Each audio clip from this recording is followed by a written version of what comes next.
So the problem of Europe is to cut this Gordian knot of the interaction, the bad interactions between financial and fiscal issues.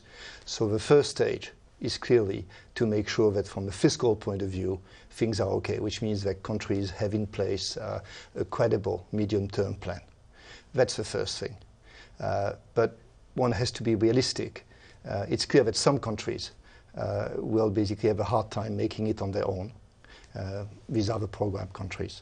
And then the other thing is, even if the programs are credible, it's going to take a while for markets to actually realize it. And during that time, it's important that banks have sufficient capital buffers, so that they are ready if there is a flare-up or something like this.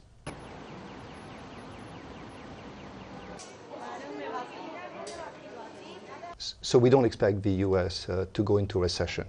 Our baseline has positive, low growth, but positive growth. I think the number for 2012 is 1.8%.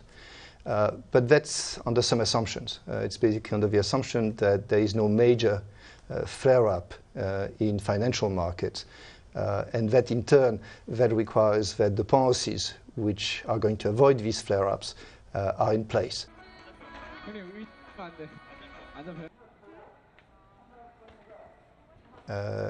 In some emerging market economies, there was overheating, or they were on the verge of overheating, and so they clearly have to avoid it.